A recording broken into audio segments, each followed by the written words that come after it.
Nah, ini ganja ini jangan berpikir daun ganja ya, good readers, bukan ya, nanti kita berpikir di Alkitab ada ganja, waduh bisa gawat ini, kita bisa dituduh malah menghisap dan ganja, bukan.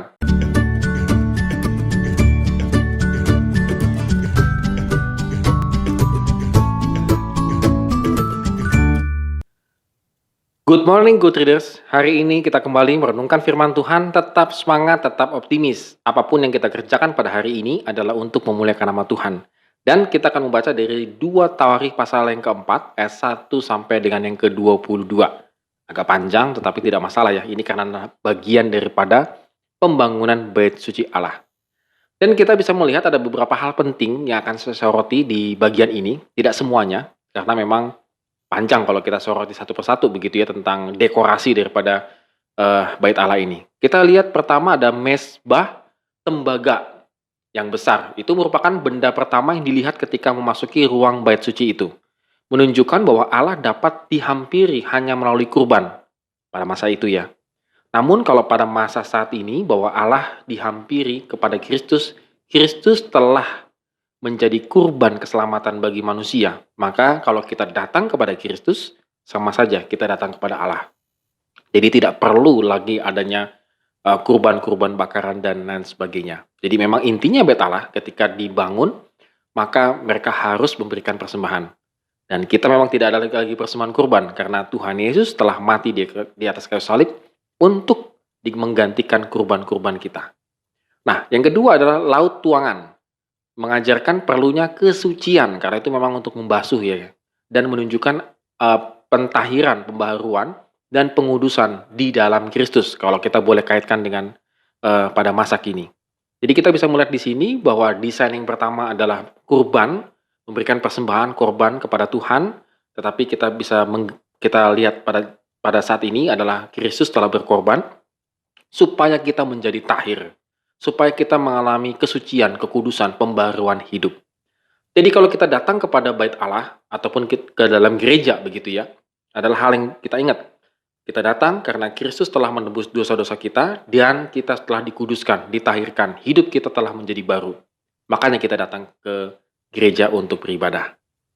Dan kalau kita lihat di ayat yang ke-7, itu ada boleh dibilang satu kaki dian, yaitu kandil emas. Di dalam bait suci disediakan 10 kandil emas yang semuanya dibentuk sesuai dengan kandil emas aslinya. Lampu-lampu tersebut melambangkan kesempurnaan, karena ada 7 yang dengan gereja kesempurnaan. Jadi melalui minyak yang menyala nanti begitu ya, menyala nanti, itu adalah lampunya itu adalah melambangkan juga Roh Kudus. Dengan demikian, lampu-lampu tersebut tampaknya merupakan gambaran tentang terang dan kebenaran yang harus bersinar di dalam orang yang percaya kepada Tuhan. Kita bisa bandingkan di Matius pasal 5 ayat 14. Jadi, ada lampu-lampu begitu ya, kaki dian lah, lampu-lampu yang bersinar yang luar biasa itu memang merupakan sebuah lambang supaya kita menjadi terang bagi sesama kita di dunia ini. Dan memang ada yang sedikit ganjil, nggak ganjil lah. Yaitu di ayat yang ke-12, 2 bulatan ganja. Nah, ini ganja ini jangan berpikir daun ganja ya, good readers, bukan ya, nanti kita berpikir di Alkitab ada ganja, waduh bisa gawat ini, kita bisa dituduh malah menghisap dan ganja, bukan. Itu adalah pilar, jadi ganja itu adalah pilar ya, diterjemahkan sebenarnya bisa pilar, bisa juga ganja. Nah, ada juga yang merupakan keintiman di ayat yang ke-9, pelataran para imam, halaman besar. Jadi pelataran ini merupakan mohon maaf, di ayat yang ke-8, 10 meja, menggantikan 1 meja dalam kemah suci.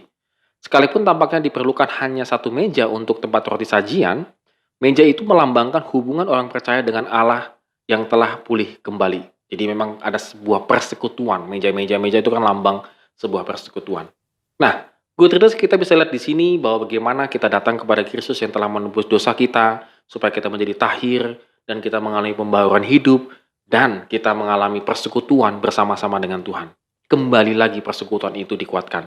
Oleh karena itu pada hari ini, kalau hal-hal ini, kalau kita datang kepada gereja, ke gereja beribadah kepada Tuhan, maka ingatlah hal ini.